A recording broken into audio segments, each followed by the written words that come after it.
Stop reaching for Mark Andrews, for Christ's sake. We've been telling you for seasons now. Mark Andrews is not worth the investment of being one of the top 3 tight ends off of the board. I don't care what you say. The injury history is there, all right? They've got more weapons in town. They have a running quarterback and just brought in arguably one of the most powerful dynamic running backs in the league in Derrick Henry.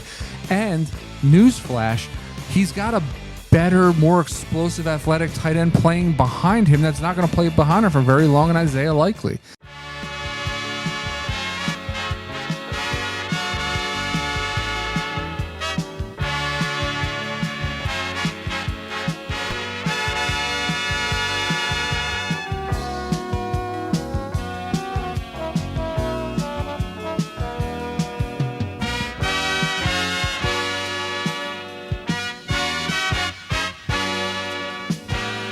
Welcome to another episode of Guys on Sports. Titillating. Yeah, we're here with Phil and Mark.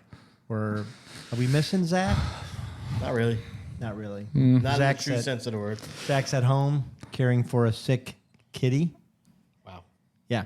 Anyways, but tonight our episode's going to be kind of our favorites from a series we've been doing, which we've been picking our MVPs and LVPs from each division in football. And tonight we're going to kind of name our top 2 MVPs and our top 2 LVPs over the entire series. But before we get into our picks, we're going to do our TikTok take.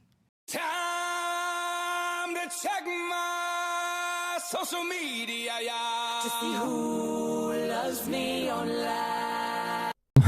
All right, our first TikTok take. Take it away, Phil. Okay, thank you. Great segue, fellas. This is It's gonna be seamless. That's how the magic happens. Yeah. Okay. So this is, I think, in reference to your take, Mark, was about Devontae Adams and his mishaps. I think you were basically saying that Aaron Rodgers made Devontae Adams, right? Yeah, so the original we're originally talking about was Green Bay always has a track history with this where their quarterbacks end up not necessarily having that solid drafted number 1 receiver because they always punt wide receiver in the first round when they should go wide receiver, and that their quarterbacks always develop guys into a legitimate wide receiver 1. Thank you. Let me say the comment first, right? All right, so Hunterm 10 said 100%. Real ones remember when his nickname was Drop Vontae. Drop Vontae. I don't remember that. Yeah. You remember that? I'm a real one. He's talking about me when he says the 100% real ones. He's a real Green Bay hater because... Yeah, of course you would remember that. That was the count. I would just let you know. You gave me goosebumps with that. Real recognizes real. So that's funny because I think my MVP for the AFC West was Devontae. And that was based on where he was going. I think he's undervalued right now, to be honest with you. But probably should have done this before the show. Maybe. Yeah, what are you doing? I told you to do? Yeah, trying to tighten this one. Make sure it gets all the way in. You got it? Always do. Tip is just all right, thank you, sir. Oh, man. And failure. Oh, Mark's flaccid. Oh, man, come on. All right, now this requires constant sucking. That's why. Yeah, it's going to be hard to cut. I feel like this show is derailed. I feel like I'm ducking down, man. You don't get to see. You don't get to see the awesome Mets shirt. Well, why shout did you out wait to till now? Pete Alonso in the traditional Mets pose, face down, ass up. You can adjust this too. What can I adjust? This. That turn you on? You freak. You're like this. I didn't do that. You kind of did Anyways. that. All right, here we Mark. go. All right, shut up. Yeah. All right, thank you, Mark, for that eloquent take. All right, and so this next comment was in reference to us talking about the NFC North, and in that episode, I said, and I think most of you guys agreed with me that Josh Jacobs was going to be a bit of a letdown this season, and I think the point I was making was there was not enough balls to go around. That's That's what the clip was. Yes. Too many balls going all over the place. Not enough balls for Josh. So Mr. Ricky, his name is just Ricky, but I call him Mr. Ricky said, what about the Niners and the Lions and every other team with a QB that airs it out with a good running back? Okay. Well, I mean. What about him? What about him? Yeah, I mean, what is the point? Okay, yes. Ricky makes a good point. Ricky makes a great point that other teams have QBs that air it out and have good running backs. Ricky stole You mean some other bases teams? this year. Other teams have quarterbacks and wide receivers and running backs, Yes. and they air it out. Oh shit! Here's think- what I would say, Ricky.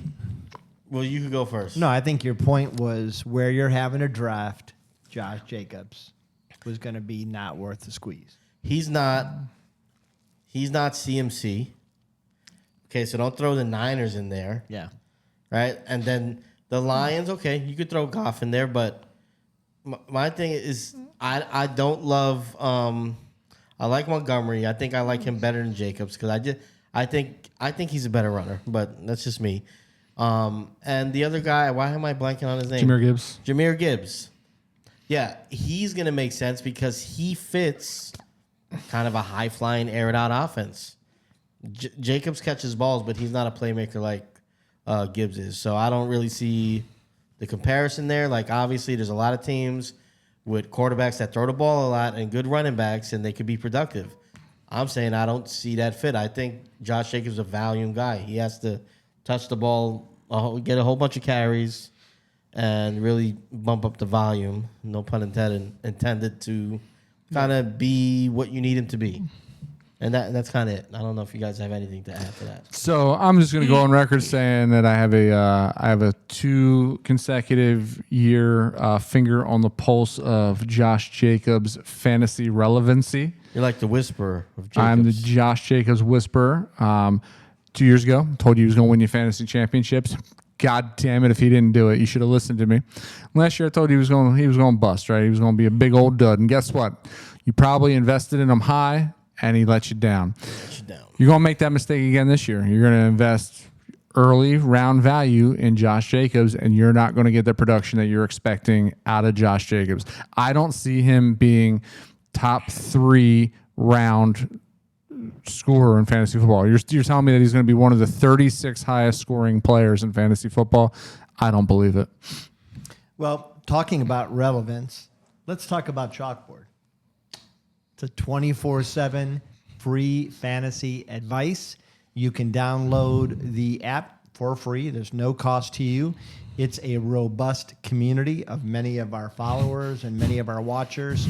And you can follow the link in our bio or the QR code on the screen. Our Discords have literally hundreds of members, and they do a lot of the great work along with us. We talk trades, lineup advice. We have Phil's picks, marks, starts, and sits, and my weekly cheat sheets, which, they're the answer, the real deal. So we encourage you, please find this link and download Chalkboard and join our community at Guys on Sports. Yeah, the QR code should be on the screen, right below Rocky's face. Scan that. Should be over Rocky's take face. you right home. Yeah. You would be every producer's nightmare going off script like that. Holy shit! You just took 3 sentences and turned it into a goddamn. You know what?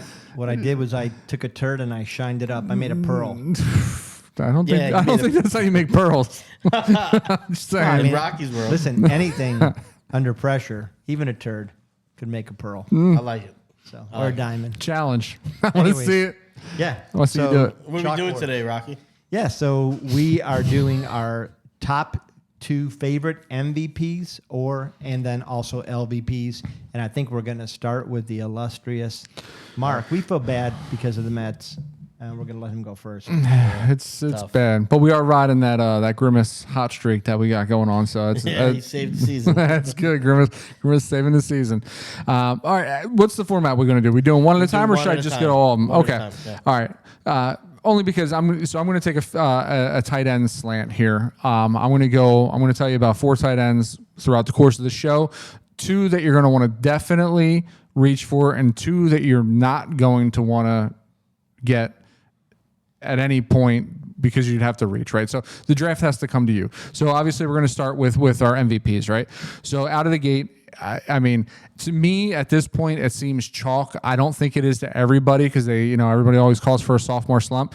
Sam Laporta is the real deal. Sam Laporta, you have to get, if you're going to go tight end early in your draft, you're going to want to reach for Laporta. And Laporta is going in the early third round, sometimes late second. I think late second is a little bit of a reach, but some guys get a little antsy for those top tier tight ends. I think there's enough good tight ends to not have to feel the need to go for him at the end of the second round. But when you get into the third round, start thinking about Sam Laporta because Sam Laporta will finish the season as tight end 1 this year.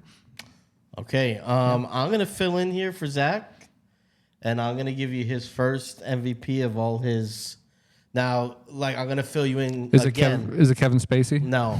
Wow, different show. Watch Guys on Draft. I'm going to fill you in here. We picked one MVP from every division and one LVP, and this is the best of the bunch for Zach. So his number 1 guy is C.J. Stroud. I'll let you guys talk about CJ if you want. Stroud real quick because I actually disagree with him. Yeah, he's on my LVP, but go ahead. I mean, there's a lot to like. I think when you look at that offense, they've done everything they can to kind of hand him, I think, one of the top maybe 5 offenses in the NFL. They traded for Stephon Diggs. They got Nico. They got Tank. They got a decent tight end in Dalton Schultz. Yeah, wow. Nailed it. Schultz. And, a little bit leaner at running back, but I think that they're still pretty good there, too. So I think CJ is going to have a pretty good season. Great talent, great team surrounding him, but I also disagree. And here's the reason why. I'm not gonna reach for Stroud because Stroud is right. He's in the company with a bunch of quarterbacks that can do it. So I don't feel like I need to reach to draft CJ Stroud. Does he have a great offense? Absolutely. But guess what that's going to translate to this year because they beefed up the defense as well. They're not going to be playing from behind all the time. So he's not going to need to air it out consistently like he did last year. Stephon Diggs, an upgrade. He's got 3 very capable receivers. He's got a great tight end, and he's got a running back that's great out of the backfield. But they're going to have a lot of leads this year, which means I don't think that they're going to have to depend on him throwing the ball 45 times a game. And on top of that, again, I mentioned, he falls into a category where you can get your Anthony Richardsons, who I think is going to put up very similar overall fantasy points. And you can even come back and you can get rookie quarterbacks, man. I think Caleb Williams is in a situation where he can legitimately put up top 10 fantasy quarterback numbers in his rookie season. And that is a team that may be playing from behind. That's fair points. I still think he's going to be top 10 quarterback. Quarterback, there's a lot of good ones. So again, like you said, you don't want to reach, but I think he actually may fall a little bit further than some people think. Yeah, so Stroud's going like rounds 5 to 6. But again, I'm not mad, if I'm getting Josh Allen, Jalen Hurts, Patrick Mahomes, Lamar Jackson, Dak Prescott, Joe Burrow, Anthony Richardson, Jordan Love, Caleb Williams. Like, I'm not angry at any of those guys. All these guys are going to put up very similar numbers, and every year there's always a couple that surprise you. Like a Derek Carr might come out of nowhere this year and put up some crazy numbers. Kirk Cousins. Kirk's going to cook in Atlanta, man. They only got dinged with a 5th round pick for the tampering, and I mean now the cat's out of the bag. There's going to be no suspension. He's not going to miss any time if he comes back 100% healthy, which he says he is. Holy shit, sky's the limit for that offense. What did the Giants get? Because I feel like the Eagles tampered with Saquon too. I don't think they announced. Yeah, the investigation closed and they said there was no tampering. It's a bunch of shit. It is a bunch of shit. All right, Phil, who do you got for yours? Do you guys still want me to go? Yeah. Okay. So CJ Stroud, don't draft him, especially where you're going to have to take him. But instead, draft this guy. Draft Kyler Murray. Kyler Murray is going way below his value. And Kyler Murray finished the season when he came back last year. He's one of the best fantasy quarterbacks. His wheels are back. He's got a renewed vigor for life. I like the coaching staff. I like the offensive mind of that guy, the weird guy that they got from Philly. But I see a lot of upside. I think he can finish as a top 5 quarterback, and I don't think you're going to have to pay much for him. I think people are sleeping on him, forgetting what he did a couple years ago. And the guy's young. He's healthy again. Go get Kyler Murray. Book it. Top 5. Damn, that's high praise. Said but he could. So if he finishes 7 or 8, I feel good about that. But I think he could finish top 5. So what I think he has working for him is he's got the Deshaun Watson in Houston factor working for him, is that I think he's going to get a lot of garbage time capital in fantasy points because I think they will be playing from behind. I think he's got a pretty decent wide receiver core. They just drafted Marvin Harrison. They have Trey McBride at tight end. I like Mike. What's that? You like Mike Wilson and Michael Wilson? I think that he low key could have some huge games because he does have the wheels too. And if you've listened to any defenders talk about trying to find Kyler Murray, it's no joke. I mean, it's hard to find him in the center of a bunch of big bodies, and before you know it, you lay eyes on him and he's already 5 to 7 yards past you because he does have wheels and he's hard to find in traffic. Yep. I think that's a really good choice. I do think he's going to be a quarterback that falls, and you can get him at a decent round for the value. My first MVP is Deontay Johnson. Bryce last year threw about 27% to his number one target, which should be good for between 138 to 153 targets over a 17-game season. And I think Deontay's a much better target than who Bryce was thrown to last year. On average, as his career, Johnson hauls in almost 60% of his balls and or passes thrown his way. And so I think he's going to have a really great comeback season. And I also love where you're able to pick him up. It's hard to get my words out. Watching Mark struggle like a monkey with a banana. I figured out which one it was that I needed to hit. Like a monkey with a banana. I like Deontay Johnson too. I'll keep it short and sweet. I think the volume is going to be there. I think Bryce Young takes a step. That doesn't mean he's going to be, setting the world on fire, but I think he'll look more like the quarterback we've seen in college than the one we've seen last year. And the volume's just there. Deontay Johnson runs great routes. Yeah. No matter what you think about him off the field, he's productive. They need somebody to throw the ball to, and somebody's got to do it. Somebody's gonna produce. No matter how. It's going to be Deontay. Flat out, I think it's going he's to. ready. Deontay's ready for a change of scenery. I think he could flourish. I think he's ready to get out of Tomlin's system. They never connected. He was in Tomlin's doghouse quite a bit. Yeah. Not so much last year, but the year before that. So. And he still produced. Yeah. Well, his rookie season, he played with Big Ben, right? Yeah. So, I mean, he's got a guy that can get him the ball, right? He's been playing with midget mitts for the last couple of seasons and still putting up numbers, right? So this guy has got to be hot in the ass to get out of town and actually get to a quarterback that can get him the ball. Yeah, and one Bryce thing about Young Bryce can whip accurate. the ball around. Yep, and he's accurate. And they're going to be playing from behind. I mean, Deontay Johnson is one of my when we start to do like best ball scenarios and like breaking down like each level of fantasy football, Deontay Johnson is very, very high on my best ball list in regards to being able to put up huge games potentially, especially, mid to late season that could end up, winning you championships in best ball leagues.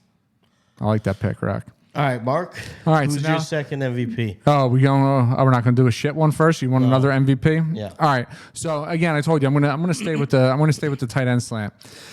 If you're not drafting Kyle Pitts where Kyle Pitts is going, then you're a goddamn idiot. Kyle Pitts is going anywhere from like rounds 7 to 10. He's like the 10th tight end off of the board. And with the new offensive coordinator in town, with Captain Dad in town, with the surrounding talent that team has, and the fact that there's another team that's, they're going to be in games. They're not going to be blowing people away. They're going to be in games, so they're going to be throwing the ball. Kyle Pitts is going to be a focal point. They're finally going to utilize this guy's athleticism like they should have the last couple of seasons.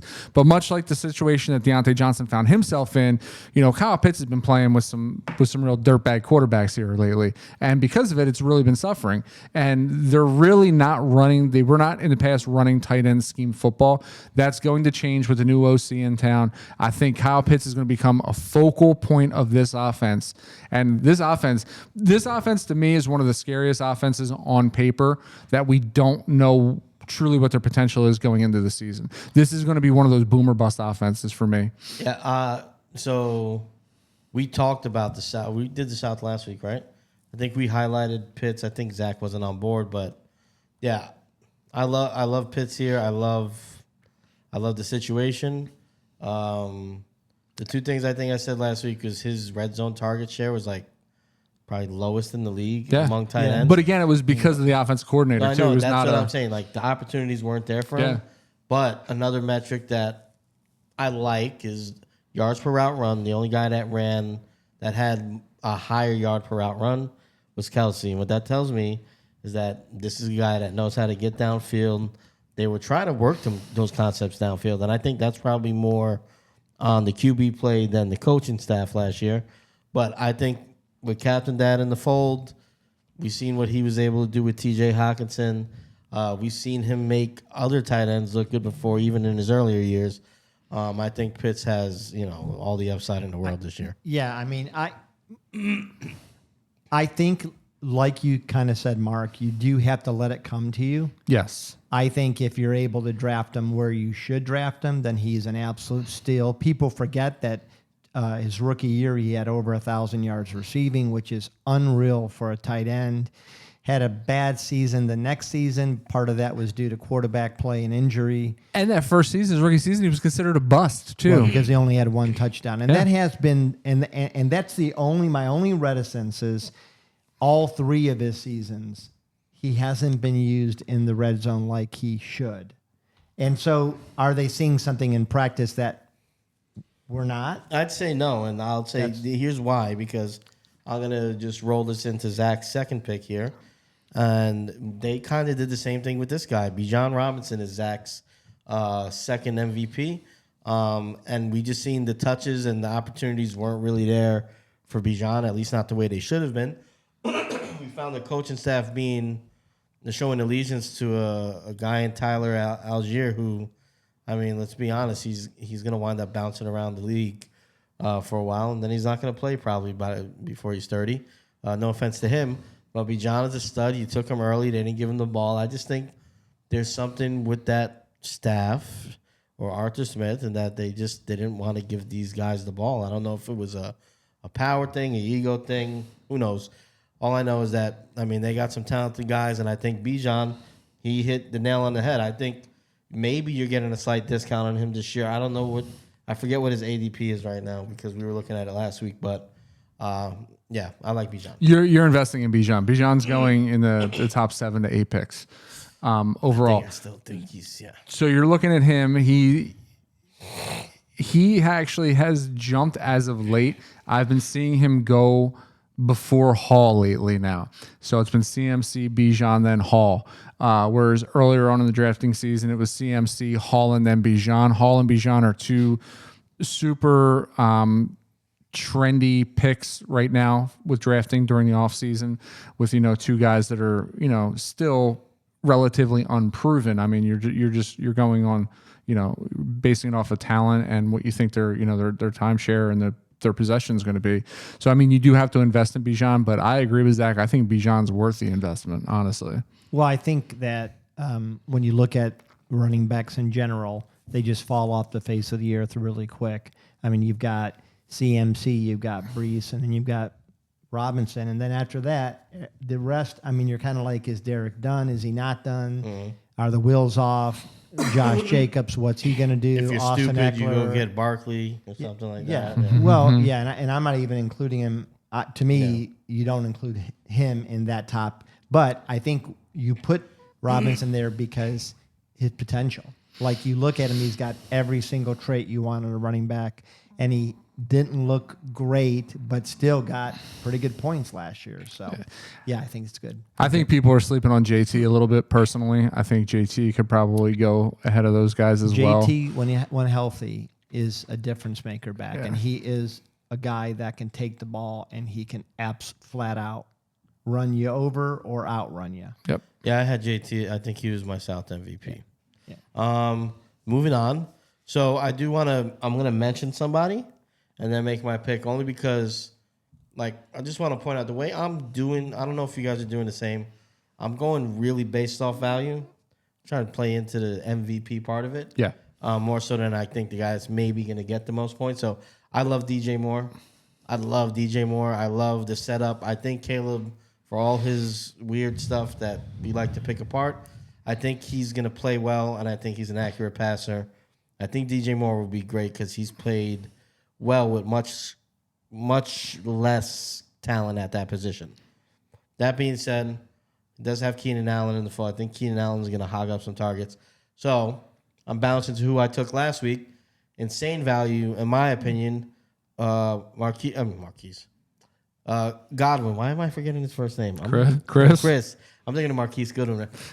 Chris Godwin.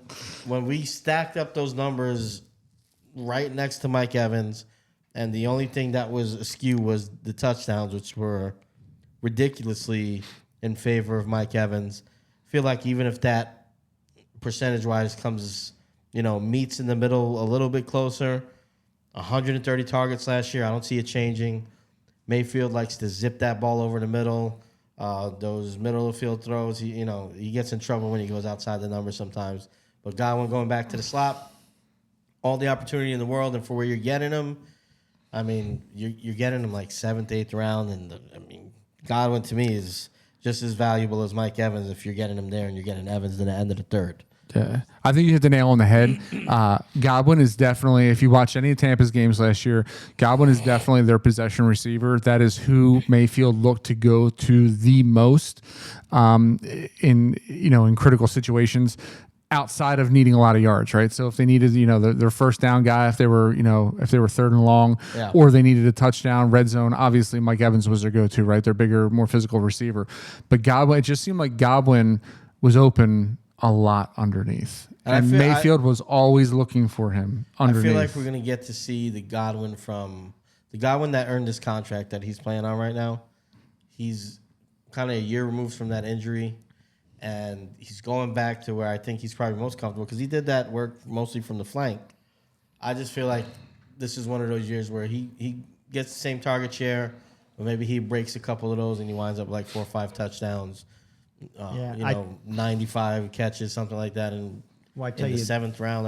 The 8th round. That's freaking crazy. This is why I think this is a good pick, because if you look at his yard total, he was 1 yard more last year off of over 20 less receptions. Mm-hmm. So what he did with Baker Mayfield is he not only ran those underneath routes and those slot routes, but he also increases average yards to second highest of his career.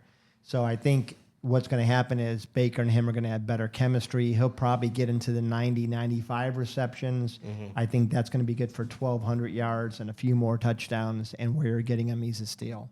So let's talk about another steal, though. Garrett Wilson. Garrett Wilson. The guy can do no wrong, in my opinion, not only because he's from the Ohio State. He has been thrown to by a who. Not a who's who. Not a who's who. A who's the opposite. Dude, you're talking about the MILF hunter, man. No, exactly. The Milfer.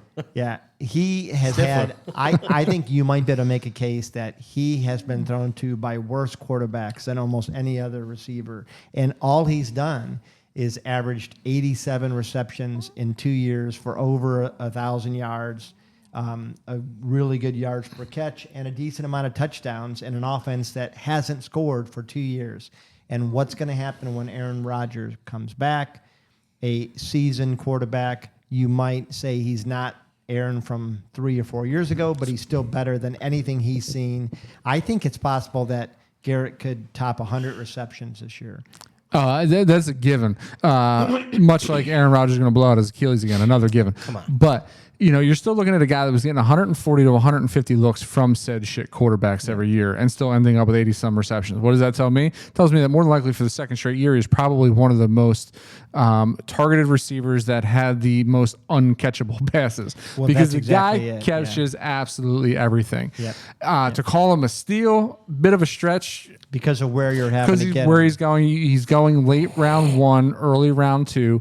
Worthy investment though. Yeah, but who's Yeah, I around mean- that? Like, what other receivers? Because you think about it, by that point, So it's like- Jefferson's gone, Chase is gone, and I think he could produce at that level. Well, Lamb and Hill are typically the first 2 off of the board, Yep. followed by Chase, Jefferson, and St. Brown. Right. Some sort of combo there.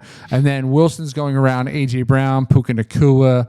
I'm curious I'd to see. take him over both of those guys. Yeah, I would I too. would too, and I think Puka's going to come a little bit back because I think So a do I. I think healthy Kupp's gonna be Cooper. good. Yeah, So if I can guarantee, Aaron Rodgers staying healthy the entire season, I'm going back to what I said last year, and Garrett Wilson finishes the wide receiver 1.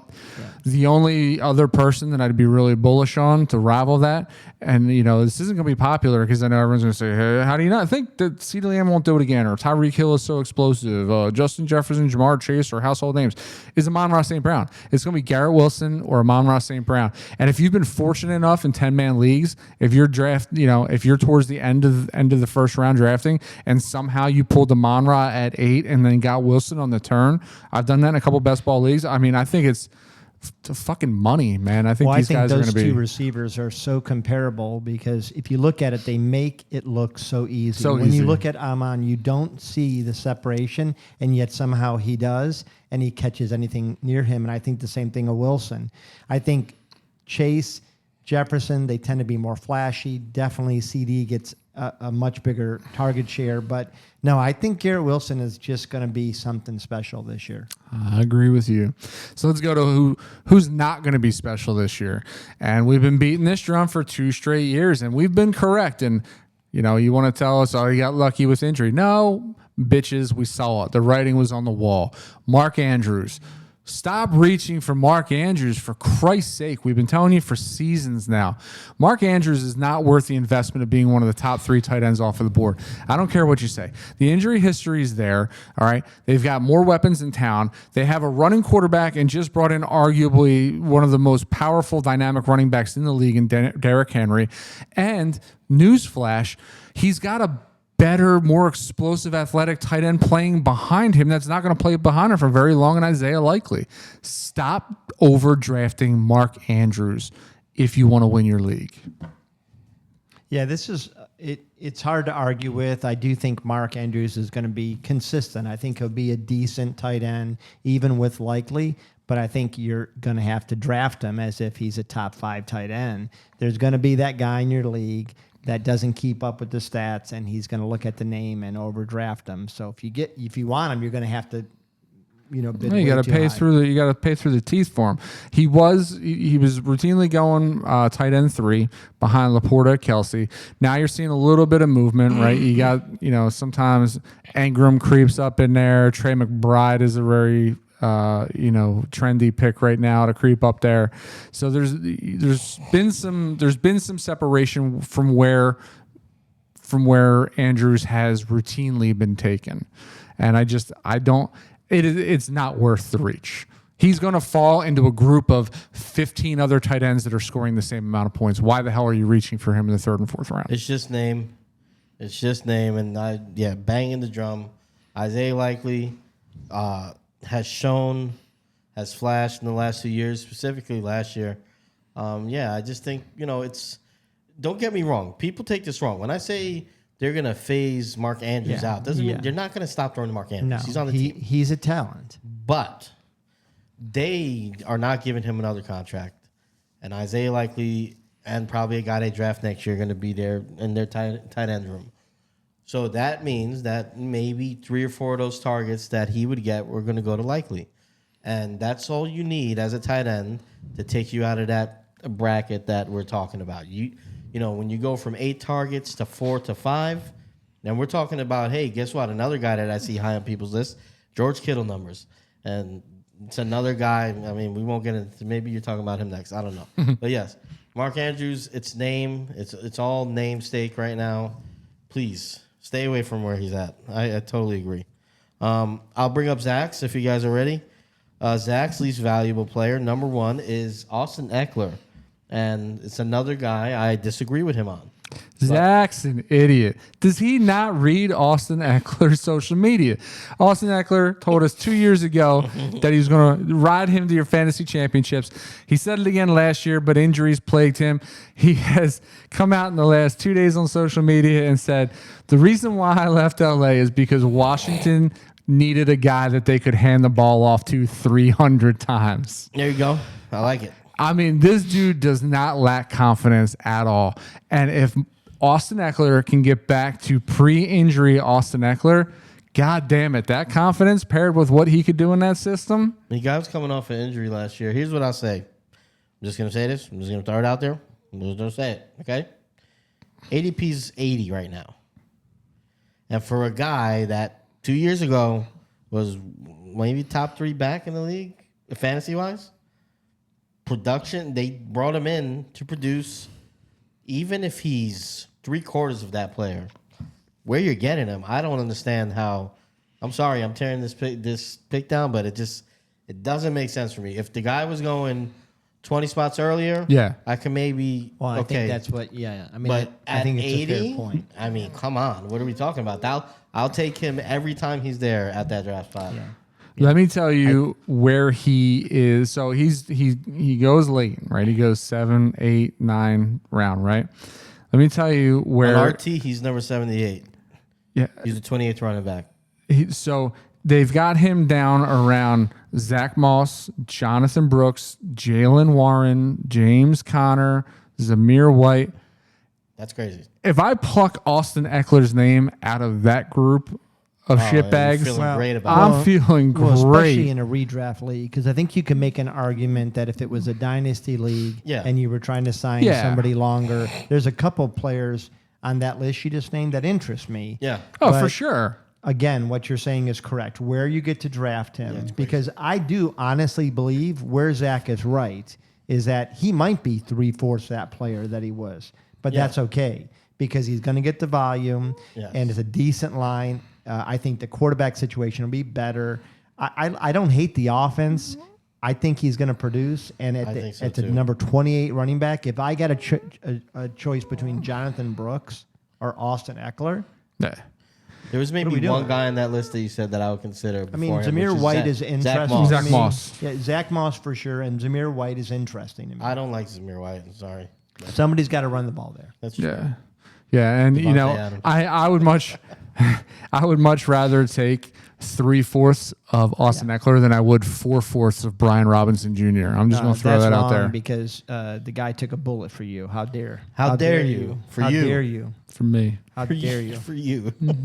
All right, so on to another running back, and I'm sorry, you're gonna say I'm biased, but I'm still going with Barkley here. I just don't like where he's going in drafts. The ADP for him. I think he is. Let me look at it again. He's number 11. And over running backs, the consensus over here on Fantasy Pros. So I'm looking at Fantasy Pros. I'm looking at RT Sports. He's running back 4. I mean, and I think that's heavily weighed on the Philadelphia Eagles offense, obviously. I don't see it. But the advanced metrics on. All right, this coming from a guy. I love Saquon Barkley because he was a Giant. I'm stupid loyal like that. But it's like, when your girlfriend stops kissing you a lot and you just say, she's tired. Take the hint. That's what it was. Saquon Barkley, you have rose-colored glasses. I knew what I seen from him. He doesn't look like the same player. And, I mean, yards created per touch, 2.94. Number 46 amongst all running backs last year. Production, he's number 29 last year. Expected points added to your fantasy team, he finished number 151 last year, based on where he was supposed to finish. He had some of the lowest rushing yards. Oh, man, where's my stats? Where are they? He's fumbling. Yeah, I'm getting too worked up about it. Rumbling. Yeah, it's too personal to you. It is too personal. This guy broke your heart. I get it, man. So he did all that with the number 3 snap share last year. Okay, and then what he did in reception, yes, he finished outside the top. He finished 20 for receiving yards and rushing yards outside of the top 15. So a guy that was number 3 in opportunities finish outside the top 15 in both those categories, and you're taking him as your number 4 running back this year, doesn't make sense to me. What I would tell you to do in fantasy football too, right, is we can get lost in stats, right? We can pull all these metrics and make them make sense to where everything looks good on paper. Ultimately, they still have to play the season, right? So what I ask you to do is to, after you do your analysis, take a step back and looking at it, right?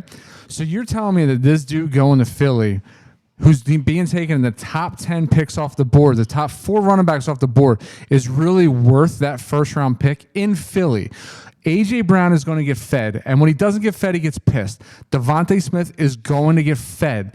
Dallas Goedert is going to get fed. Jalen Hurts is going to... He's going to tush push.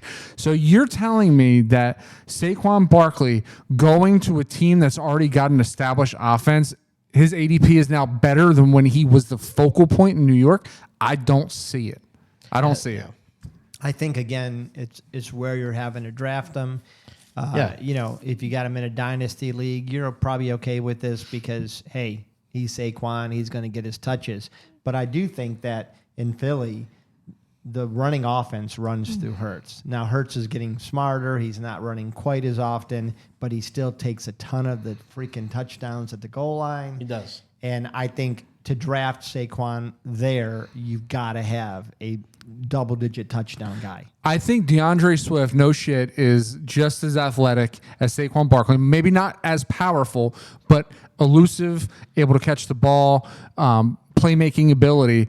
And he didn't put up top 4 running back numbers last year in Philly. He did for half a season. But what makes you think that Saquon is going to do that, though? Well, I don't think Saquon is oft injured. I mean, let's just call it what it is. That's the other thing we didn't even mention, that he's oft injured. Yeah. I mean, even in Penn State, if you look at when he was at Penn State, he was always nursing something. Yeah. Now, he blew out his ACL at Penn State too, didn't he? Or his Achilles, he did something catastrophic at Penn State. Yeah, and he returned, and I'm not saying he looked good, but he's an older guy now. Yeah, and he hasn't been the same since that ACL. All This right. hasn't. The one that happened in Chicago. My pick, and this hurts me to say it because I love this guy. We even have a song for him. Oh yeah. We were hooked on a Thielen for a long time. Last year, I was hooked on a Thielen for half the season. First 10 games of the year, he was averaging 20.2 points per game. I was riding this guy to what I was sure was going to be a playoff run. And then what happened? When I needed him the most, the wheels fell off, averaged 8.9 points the rest of the year, the final 10 contest. Aside from that, Carolina just traded for Deontay. They drafted Xavier Legette.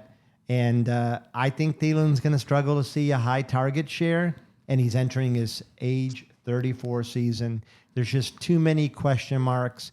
The only positive is you can get him real late in drafts, and that is where he will be a killer for a lot of people, and maybe me, because I'm still hooked on a Thielen.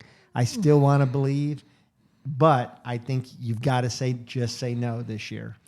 See, now, you touched on the point why I'm going to disagree. If I'm able to roll the dice on Steve Largent 2.0 in rounds 13 through 16, God damn it, I'm going to roll the dice on Steve Largent 2.0. I get Why? it. Because this offense is going to be playing from behind all season long. They brought in Deontay, which means that Adam Thielen doesn't have to make his own routes and be, it's funny to say that Thielen was the go-to guy, right? Like the wide receiver 1 potentially last year in Carolina. He's not that guy. But now you bring in Deontay, who's going to stretch the field. He's going to be the focal point, obviously. You bring in Legette. Legette's not going to be NFL ready right off the bat. Thielen's going to get his points. And, it'd be tough to take him in a league where you have to choose your lineup weekly, right? Because it's going to be frustrating as shit because you're not going to know which week he is going to pop. But in best ball, I love it. Dude, if I'm rolling the dice in round 15 on Adam Thielen, give him to me. But the thing about Thielen was his game was always built on being a great receiver next to a phenomenal receiver. He's going to have that this year, but he never really had separation. He was a pretty good route runner, especially in that slot position. But I went back and watched some of those final 10 games. There was no separation. He was absolutely getting laid low right at the line in the first 5 yards. He just didn't seem to have it anymore. And something happens to a wide receiver when they pass 30. He's passing 34. I don't know. It's just, I get it because I'll be right there with you. I can't promise he won't be on my team, but I don't think he's going to be anything like he was last year. Good take. I have nothing on Thielen. Nothing that you guys didn't say. I got no Thielens. I'm dead inside. I guess the one thing I'll say is like, Thielen. yeah, where you getting him, depending on how my roster looks, I'm not going to hate taking a shot at him. It's hard to hate. Right. All right. So Phil on his crystal ball alluded to the last guy I want to speak about as the least valuable player, and that's George Kittle. I'm not quite as stubborn on this fade as I was weeks ago with now, the controversy surrounding Brandon Ayuk, and he may have just social media himself out of San Fran for good and possibly out of being a star wide receiver. So that probably brings Kittle back into the fold. But I don't see George Kittle being the same dynamic tight end he has been in the past. I think it's shown in his ADP. He really has slid down the board. So that's the other reason why I'm not so bullish on it anymore, because he is sliding into round 7 and 8 where it could be, worthy of taking a chance on George Kittle. But what I'm going to do is I'm still going to stick to my guns in the fact that where he's going, there are still other guys there that to me are a little bit more intriguing. I like Jake Ferguson set up in Dallas. I like Dalton Schultz set up in Houston. I like Hawkinson coming off of the injury and, by hopefully week 3, week 4 being the Hawkinson of old. I like Dallas Goedert in Philly. I love Cole Kmet in Chicago. There's just so many similar dudes, I think, with higher upside in that same area would be the reason why I'm still fading George Kittle. Yeah, I'm 100% on board with this. I think George Kittle's another guy that's just like that. I never feel like I go into a game week to week with him knowing what the target share is going to be. Yeah. So he'll still have a game that makes you think, oh, he's still and he probably is still capable. But week in, week out, he's not a 1A target. We're talking about 49ers days when they didn't have a Deebo Samuel and they didn't have a CMC and they had to rely on him and Michael Crabtree. Right?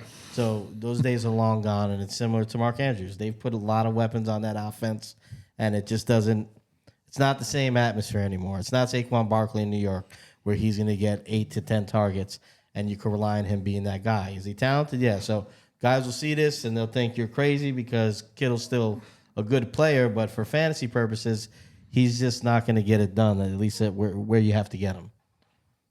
Yeah, I don't have anything else to add than what you guys said. He's an intriguing player.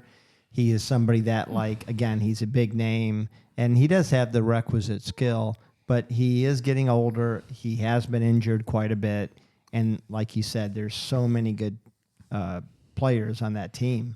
It's just hard to believe he's going to produce the way you're going to have to draft him at. Now, the caveat is, if the draft plays to me, and I find myself going 0 tight end theory, round 10, now searching for my first tight end, and George Kittle is still on the board, do I roll the dice on George Kittle?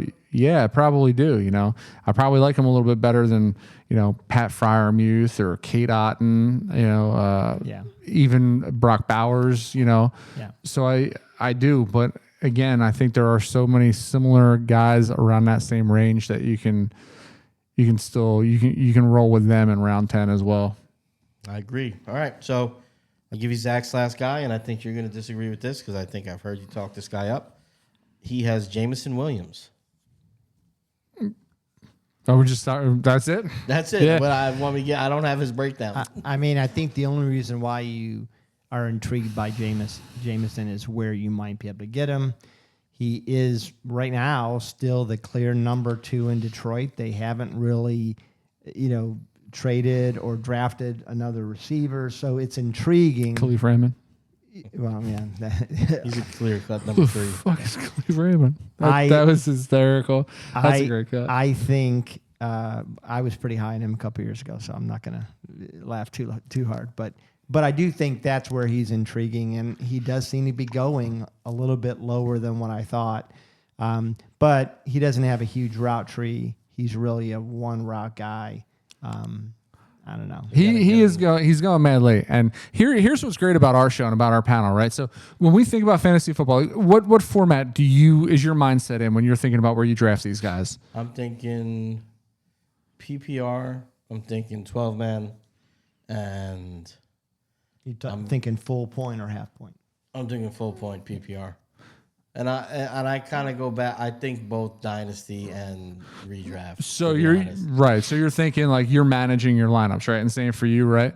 And that's what's great about the show is we like to balance that out. And on top of that, I do a lot of best ball, and what's great about that is it gives me a different approach sometimes to drafting, right? Which might give me some different outlooks.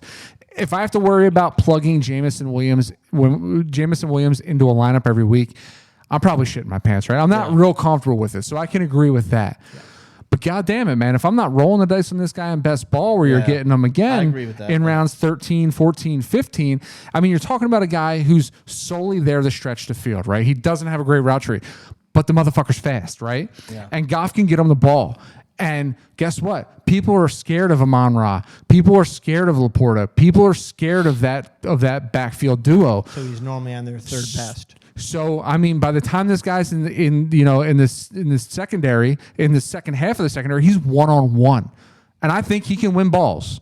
I think he's tall. I think he's pretty physical, and if Goff gets it out ahead of him, he's fast as shit, man. He's gonna put up some big games this year, by all means. Yeah, I think he's intriguing, and if you spent valuable draft in a dynasty league, you've not been happy with him so far. I can agree with that. But like you said, if you're rounding around the 13th round, you're looking for your number 4 receiver with upside, he's going to intrigue me more than a lot of other names at that position. Especially if you're only depending on him to possibly put up the flex points, and he surprises you and puts a wide receiver like he has a 30-some point outburst, like shit. Well, why wouldn't I want that in the 15th round? He is the kind of receiver that can have a stat line of 2 receptions for 2 touchdowns and 110 yards. Yeah. And that's intriguing in a best ball league, or even if you're taking a flyer on each third receiver.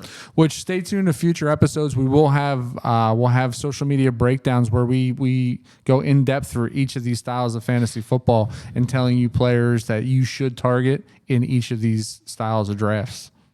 All right, so then it's on to me. And I didn't even check who I had written. Okay. Think I'm ready. All right, I'm going to buck back at Zach's first-round pick because I do feel strongly about this. Mr. C.J. Stroud. C.J. Stroud. I'm going to make some of the points you made before, so I won't talk as long.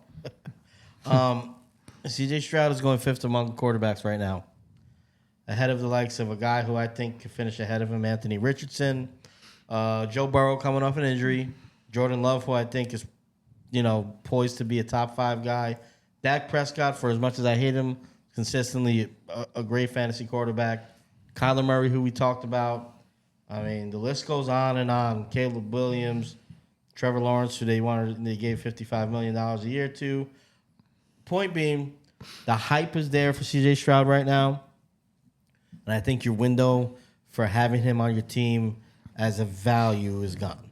I don't think drafting him 5th quarterback overall, we're talking about in a 12-man league, that's in the 4th round, brother. You're going to have to draft C.J. Stroud in the 4th round. And apart from game script, like you were mentioning, I do think you had to settle in and expect a little bit of regression. I don't know how Diggs helps. Let me not say that. I don't know if he helps. I think he's still a talented player. I don't know how it looks on the field. I feel like he has a good chemistry with the guys that he has there already. But I just don't see it looking the same this year. And, call me crazy, but I have a little bit more faith than Dak Prescott than C.J. Stroud to produce year to year. It just doesn't make sense to me. I mean, it's too much hype. And you know what? It makes sense because he's a likable kid. The story's nice. It's nice that the Texans have something good going on. Nobody hates the Texans. I think it's a good story, and people like him. And I think the NFL wants to get behind him, too. He's cleaned up the quarterback name in Houston. You know, but it has something to do with it. He's marketable. I think they're pushing him a little bit, and they got a bunch of guys in that locker room. Yeah. But to me, that usually spells stay away because it's never going to be as good as the hype. And if you have to go to 5 to get him, so what round do you give me draft Patrick him? Mahomes. What round do you draft him in? Let's say what position. I mean, what round? Because I'll make like a little bit of a counterpoint, and here's what I like about C.J. Stroud. Then I'm going to counter your counterpoint right afterwards. Counter my counter. C.J. Stroud had 4,100 yards, which I think is doable again this year. And honestly, I think he should actually do a little bit more with the receivers that he has this year. He only had 23 touchdowns. Yeah. And that's where, like, I think he could keep 4,100 yards in passing, but maybe get 28 to 32 touchdowns, even not having to play from behind. I just think he's got a better wide receiver core this year. And calls, Diggs whatever you want. He's still a talented wide receiver. That's where I think he's intriguing. So, like, to me, if he's there in the 5th round or, God forbid, the 6th round, I think he's like maybe the highest upside quarterback right there. If you're having to draft him at quarterback, I don't know. Can you make a case, clear-cut case, that there's 5 quarterbacks better than him? No, but what I can make a clear-cut case is where you have to get them. In order to get them there, you are punting the last viable running backs. You're punting the last like really good tier of reliable wide receivers. You're punting that Kyle Pitts-ish area tight ends. And I just don't think the value is there when I know that I can go and I can get, Chris Godwin at wide receiver, or I can get, take a chance on Najee Harris or Devin Singletary at running back, like guys that I know that I'm going to have at least as backups for bye weeks. I don't know that I love Stroud so much that I would bypass that rather than taking something like that and then getting Dak Prescott 2 to 3 rounds later. Yeah, I mean, if you're taking Stroud in that round, in round 4 or 5, then you're hoping that he does everything he did last year. Oh, you're hoping for QB Well, he 3. He finished QB 11 last year. Yeah, so you're hoping behind that he finishes. Baker Mayfield. Yeah. Yeah, but I mean, some of that was misleading. He had one game where he was taken out purely because they were way ahead of the game, only had 91 yards. He didn't start particularly strong. He really, he had a stretch where 470, 356, 336, 304, he hit a stretch that he was a top 2 or 3. But then if you look at the rest of the season, it's probably more of not that, right? He was consistent all year, but there were 3 games where they basically took him out after the 3rd quarter. Okay. And that watered down his stats. And you can say that could happen again. Now, I'll tell you a fantasy format where his value is true to roof, and that's a super flex league. Yeah. By all means, I am reaching for C.J. Stroud at that point in my top 4 to 5 quarterbacks. Yeah, that makes sense. That I'll give total props to CJ Stroud for that. But if we're talking just normal 1 quarterback start league, I'm not taking him in the 5th round, man. I'm gonna take Calvin Ridley. I'm gonna take Najee Harris. I'm gonna take Kyle Pitts. I'm gonna round out my offense that I need consistent, because I know I'm still gonna get a consistent quarterback behind him. I'm still gonna get Joe Burrow, Dak Prescott, Caleb Williams, Jordan Love. I think these are fair points. My final LVP, and this another one hurts my heart because I love this guy. I was really high on him coming out of college. I still think he's a quality wide receiver. And to be honest, if he was playing in Pittsburgh, where he was the clear number 2 and some weeks a number 1, if he was in Las Vegas, again, where he was that clear number 2, Romeo Doubs would be a steal. He has everything you want. He runs great routes. He's big enough. He high points the ball. He's a great red zone threat. I don't like the situation he's in Green Bay. I think there's way too many mouths to feed. I think Jalen Reed is the clear number 1. I think Christian Watson is somebody who was hurt, who's going to be coming back.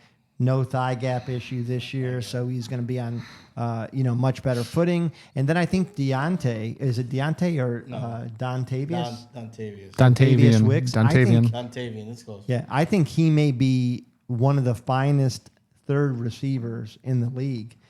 And that's my issue. It's not that I think Doubs is terrible. I just think there's not enough balls to go around, especially with the addition of Josh Jacobs. There's not enough balls for Jacobs, so. Yeah. But I think, they're going to be fighting. It's going to be fighting for the same thing. So it's nothing to do with his skill. It has to do with his situation. Yeah, I agree with that too. And I'm not rolling the dice. I've said that way too many times this episode, but I'm not taking any chances on Doubs with that wide receiver core when there's also a couple of rookie wide receivers going around the same time that are super, intriguing to me. Xavier Worthy possibly steps right into a wide receiver one role, depending on what Marquise Brown looks like. And what happens with Rice? And what happens?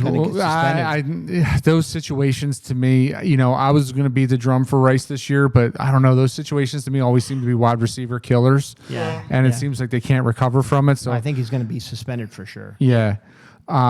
Brian Thomas Jr. I think Brian Thomas Jr. steps immediately into a wide receiver 2 role in Jacksonville. And they just, they put all the money into BoJack Horseman there. And, obviously they got to get him weapons at this point, right? They just fucking opened the bank for this guy and let him write his own goddamn check. I tell you, you're not joking about that. You're talking about a quarterback that hasn't looked any better than Blake Bortles, and yet they have just rolled the Can ball you guys top. rip this, please? I've been hearing all the Daniel Jones bullshit for the last 2 years. No, Can you rip it, please? I thought did you guys rip it last week? I hope to God you guys ripped it last week. But I cannot believe that he's now the highest paid quarterback, right? I mean, he can run without tripping. Let's give him that much. Let's bring it back to earth. But seriously, what has this guy done? I mean, he's thrown 5 interceptions in a playoff game. I know that. I don't see it with him. Do I think that he could be? Yeah. Do I think he's a role model, a great kid? He seems to be a stand-up citizen. He never turns away any of his fans. Like if that's what you're investing in, then by all means, if you're selling the brand, invest in the brand because it's a great brand there. This sounds bad. He's a good face of the franchise, even though he doesn't have a good face. But he's not a great quarterback yet. No, he is not. And they definitely paid him like he is. And our good former NFL friend seems to think that he had all of the coaching in the world and was never able to develop with it. And here we are in Jacksonville. $55 million. I don't. It blew Daniel when Jones is a damn bargain. He's a bargain. I got the stats. I screen saved this, right? Yeah, do it. Total yards. Trevor Lawrence in 48 games for both of them. 12,204. Daniel Jones 11,992. Same dude. Yards per attempt 6.7 for both of them. Total Same dude. TDs 66 to 64. Same dude. Interceptions Trevor Lawrence 2 more than Daniel Jones. Fumbles lost Trevor Lawrence 1 less than Daniel Jones. QB rating 85.5 to 85.4. One guy that gave $55 million for what? 5 years? How many? The other guy, Daniel Jones, they could get out of his contract this year. How many long runs without a trip? I think Trevor's That's all right. You know what? He can't break an 80-yard run either. His rushing stats aren't here. I think they're both you pretty good runners. You have to be running 80 yards away from a team to trip. I think they're both pretty good runners. They're not. Daniel Jones ran for 800 yards last full season he played. Yes, he did. And 7 touchdowns. He was running for his life. Whatever Justin, jokes you want to make. ran. The point is, you gave Deshaun Watson all that money in Cleveland, and he outplayed Deshaun Watson too. Oh, okay, no doubt. They gave him $55 million. I've been hearing shit for fucking 2 years, and now we're gonna say, oh, he's not a good quarterback yet. Fuck off, okay? Hey, he's not a good quarterback. What does this say about the saying that he's better than Deshaun Watson in Cleveland is not making the point that Daniel Jones is a good Daniel quarterback. Jones won a playoff game too, just like Trevor Lawrence. My point is, we talk about him in different ways. Same stats. Same playoff wins.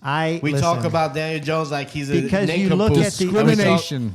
I watched the games. I watched every game. Okay, and you want to tell me that 2020 Deshaun Watson is not better than Daniel Jones? He was, yes. Okay, so stop right there. Well, we're not talking about think you 2020. No, See, now, but I think that's I what disagree. You're We're comparing. not talking about 2020. But you're No, we're comparing. not. Why are we? Go Because back you're and comparing ceiling and Deshaun Watson's ceiling. go is watch higher. the tape on Mark Deshaun. Bolger was better than a lot of Deshaun guys. Watson Maybe only Trevor's put up prime. numbers. Deshaun Watson only put up numbers in 2020 because we were fucking trailing by 35 Listen, points it every doesn't game. matter. So many of his trailing balls from were behind doesn't D-hop improve your amazing accuracy, catches. doesn't improve your percentage No, completed. I'm not making that argument. Deshaun, listen, he's been a bust in Cleveland. It will go down as one of the worst. That's what I'm trades. talking about. But- Why do I talk about 2020? Yeah. Daniel Jones wasn't even in the league. Because the reason Well, he was. He just got drafted. I mean, you traded for the potential. We haven't seen that potential yet with Daniel Jones. Yeah, we did. They went to the playoffs on a playoff Nah, game. Has come on. Deshaun We've Watson seen- did that? Has he did that? We Has he saw done that? competent. We saw Has he done competent it? QBing. Has he done it? We saw. Well, if you're hanging your hat on Deshaun Watson having one decent He didn't year, have one good season. He had I mean- several No, good he seasons. had no. That you're being unfair and you're messing up my argument. Yeah. So stop doing that. Yeah. What I'm No. saying is that what Daniel Jones has proven is that he's an adequate QB. But it's not fair. But it is fair. He hasn't not. been otherworldly. He hasn't even been Eli Manning, which you hang your head on. Oh, I'll hang my Eli head on Manning it. was a difference maker in big games. Okay. Daniel Jones was a competent. Who was He the was a guy that difference quarterbacked maker. the He Baltimore was a- Ravens to a No, Super he was a Bowl? difference Trent Dilfer. maker. That's not the He's a same Trent guy. Dilfer. You're crazy. He's a Dilf. You're crazy. So you don't watch football, right? Danny Because he was a Dimes is difference Dilf. maker in his playoff game. Danny and Dilfer. I was saying, you know what? You're gonna make it. You don't get me riled up and then try to be funny. Danny Dilfer. Boom. That's magic. Hey, listen. What a joke. I think this was a This great panel's a joke. episode. If you want to go into deeper dives of why we chose these players, we gave even more stats in each of our breakdowns. You can go back on our YouTube channel or any of our social medias, find our shows, and you can go division by division and see why we chose these guys. But hey, stick to us. Stick to us. Yeah, stick to us. Keep watching. Keep listening. Please give us content. Tell us what you'd like to hear, what you want us to talk about, and we'll be happy to do it. Again, you can go to Facebook, Instagram, Twitter, TikTok, X. YouTube. It's X now. Yeah, X. Anywhere that you want to find, you can find us and like and subscribe, please. Thank And you. Also, go to Chalkboard. Go to Chalkboard. We love you. Peace. Joe See ya. Judge. Joe Judge was his coach.